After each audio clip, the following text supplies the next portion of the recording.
Hey students, welcome to another Mr. Ness screencast. Today's aim is the Emancipation Proclamation. And here are your objectives.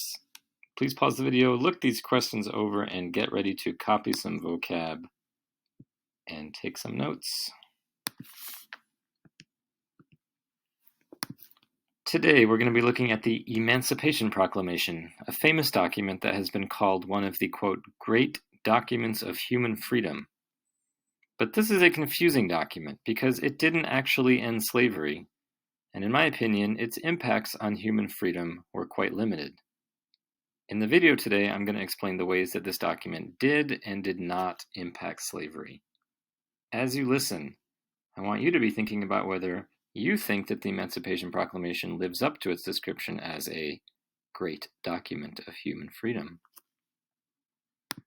The first thing that you need to know to understand this document is that during the Civil War, there were a special group of states that historians call the border states. And the border states were slave states that did not secede. Even though they allowed slavery, they decided to remain in the U.S. and fight on the side of the Union. There are 5 border states, and I want you to write down the name of each one on your vocab sheet. Here they are from east to west: Delaware, Maryland, West Virginia, Kentucky, and Missouri. The reason these states did not join the Confederacy is because even though they allowed slavery, their economies were not as dependent on slavery as the other southern states were. So these states didn't feel as threatened by Lincoln. West Virginia is an interesting case because before 1861, there was no state called West Virginia. There was just one big state called Virginia. But when the southern states started to secede, the people in the eastern part of Virginia favored secession, while the people in the western part of the state did not. And when Virginia's government voted to secede, the people in West Virginia broke away and formed their new state. You could say that they seceded from Virginia. And that new state, West Virginia, remained in the Union. Okay, here's the Emancipation Proclamation. It was an executive order freeing all slaves in Confederate states. And here's what it said: that on the first day of January in the year of our Lord 1863, all persons held as slaves within any state or designated part of a state, the people whereof shall then be in rebellion against the United States, shall be then thenceforward and forever free.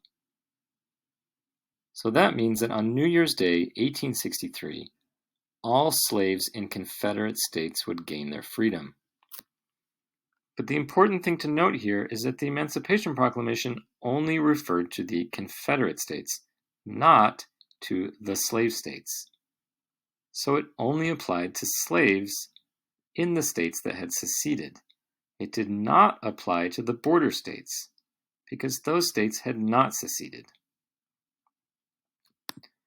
The second thing you have to understand is that when the Civil War started, Lincoln's war goals did not include abolishing slavery. Instead, his goal was to preserve the Union, and preserve the Union means to reunite the country.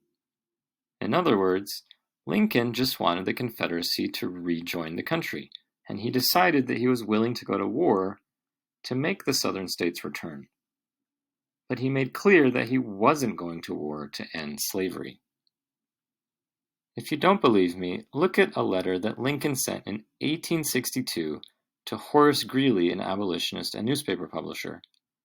Greeley had been asking Lincoln, "Why aren't you being more assertive about ending slavery? What is the point of this war if not to end slavery?" And in response, this is what Lincoln said: "If there be those who would not save the Union unless they could at the same time save slavery, I do not agree with them. If there be those who would not save the Union unless they could at the same time destroy slavery, I do not agree with them.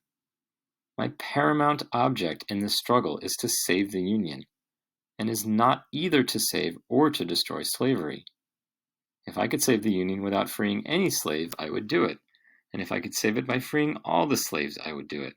And if I could save it by freeing some and leaving others alone, I would also do that. What I do about slavery and the colored race, I do because I believe it helps to save the Union. And what I forbear because I do not believe it would help to save the Union. So what Lincoln is making clear here is that he really doesn't care about slavery. If he could get the South to rejoin the U.S. without doing anything about slavery, he'd be perfectly happy to do that. All right, let's go back to the Emancipation Proclamation now and talk about some of the ways that it did and did not impact slaves. Let's start with the ways that it did not free slaves. First, the Emancipation Proclamation only applied to the Confederate States, which Lincoln had no control over. That means that when Lincoln signed this document stating that all slaves in Confederate States were free, not a single slave was actually freed. Lincoln had no control over those states, so he couldn't force anyone in them to free their slaves. Secondly, in the border states, the slave states that Lincoln did control, he made no such offer of freedom. So you could say that Lincoln chose to end slavery in states where he could not, but chose not to end slavery in the states where he actually could.